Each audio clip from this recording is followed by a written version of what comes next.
2-2. And a high fly ball right center field. And it's gone! Randy Winn! Randy Winn engine. Blooper into short center. Caught on a nice running play. Randy Winn. What a play. What an incredible catch by Randy Winn. High fly ball. Deep to right center. See ya! A 3-run home run for Randy. He helps the Yankees win. Harold got more excited watching him up than Randy did. He was at the Yankees long enough to get a nickname from John Sterling. So There you go. Right there. It was very quick time with the Yankees. How many teams did you play with? Let's see. 1, 2, 3, 5 total. 5 total. But 3 mainly, and then my last year I split between the Yankees and the Cardinals. Okay. Randy Winn spent 13 years. He's just going over detailing in the majors, and spent some time with us now, the switch hitting outfielder. And so, Randy, right now you're working at Comcast Sports Bay Area, doing some work also covering the Giants as well. And just how impressive has it been for you to see that up close and personal? Oh, it's fun. It's fun. You know, they're not the sexiest team. You know, on paper, you look at them, they're always the underdog. Every year they've won, they're the underdog. But the team is built to win in the postseason. They're not built to run away with the division, win 100 games, and do all that stuff. But they are built to win in the postseason. And it starts with pitching. You know, it's been Tim Lincecum, Matt Cain, Bumgarner. Each year a different guy steps up. Yeah. But they have the guys that you need in the rotation to shut offenses down in the postseason. That's what you need. And then their bullpen, it's not a lot of big names, but you get 6, 7 innings out of your starter, and you go to Afelt Lopez on the left side. You got Romo, who absolutely shuts down right-hand hitters, and Casilla. It's lights out. It's lights out. I was so impressed being around Bochy. He really understands his players. He knows what they have to do to get the most out of them. And I think he's so underrated as a manager. What do you get a sense of being around Boch every day? Oh, you know, I have the unique experience. I played for Boch, and then now I'm on the outside watching kind of what I saw go on in the dugout. And the great thing about Bochy from a player's perspective is he lets you play. You know, Harold, as a guy that played the game, a manager that's not on your case all the time, a guy that puts you out there, and not only does he put you out there, he puts you in positions to be successful. So, you know, if you're a lefty specialist, you're not going in there facing 3, 4 right-handers in a row. That's not your role. That's not how you're going to be successful. And when you're successful, you look good, and now the manager looks good. We all look good, and the team wins. So Boch, he's laid back. He lets you play. He puts you in the right spots. You know when you're going to be in there, and then you're confident. You know, when I watch the Giants, they're one of the few teams that you don't see the shift applied to their hitters. You don't have that guy where, everybody over here. Very rare do you see that happen. Belt had it happen a few times, but not much. You don't see it much with their whole lineup. So I'm curious, your thoughts on the shift, and why do you think guys are not able to take the ball the other way? I have no idea why guys can't take the ball the other way. I mean, I think guys can take the ball the other way. You know, you mentioned the Giants lineup. Brandon Belt's the one guy in that lineup that gets shifted. It's not the extreme shift, but he gets shifted. You know, I think it's philosophy. The philosophy of hitting has changed. When I played, when you played, there was a little bit more emphasis on don't strike out.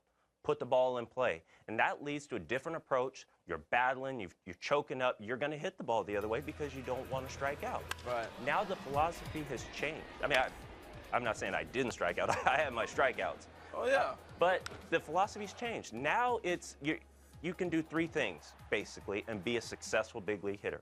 Walk, strike out, or hit a home run. You know, that's kind of the 3 things. If you do those things, the statistics play out. More boring, and boring. Do you guys think, though, that we're going to get back to that where strikeouts become more important? So keeping strikeouts, keeping those numbers down will play a bigger role? Because you're right, we've definitely seen those balloon up a little bit.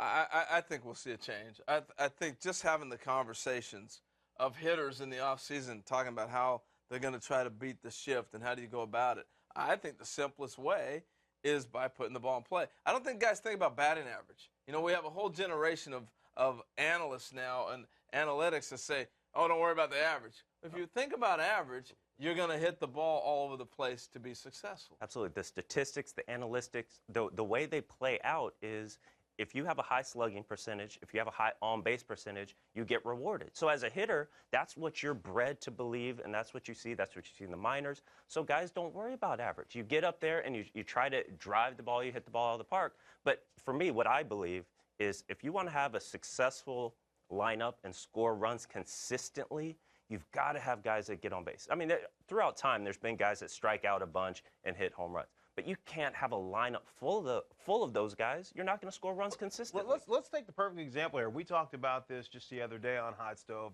from a young player's perspective in George Springer.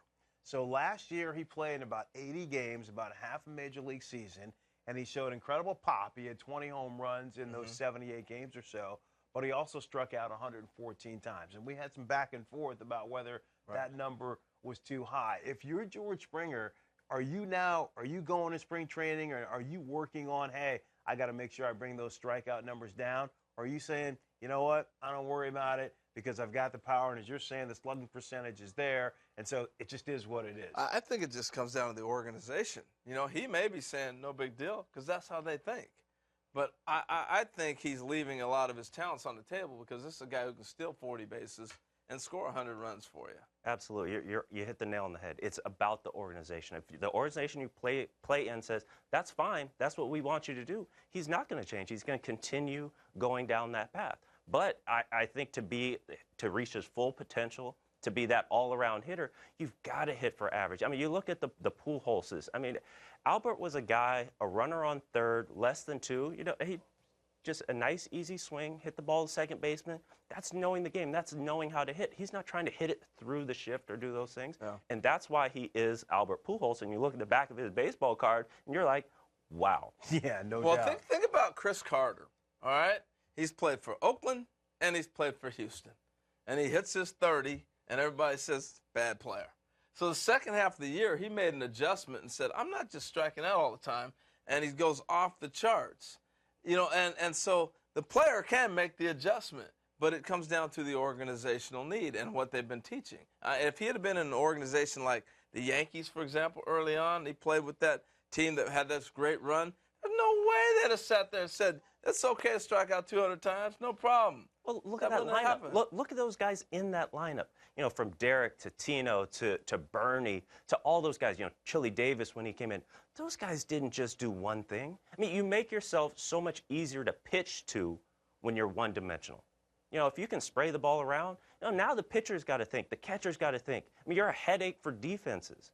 Now it's just so predictable. It's like, all right, this guy does one thing. If we leave a pitch right here, he can hurt us. If we do anything else, we're going to get him out. Guys get traded every day. You got traded for a manager. You were part of the deal at Lou Piniella to Seattle. What's that like for you? I know people probably bring that up to you all the time. Well, it was great. For me, I went from a Tampa team that was an expansion team. We lost a lot of games. So I went from that. I mean, it was great. I mean, those were all my firsts in Tampa. First hit, first home run, first start, all that.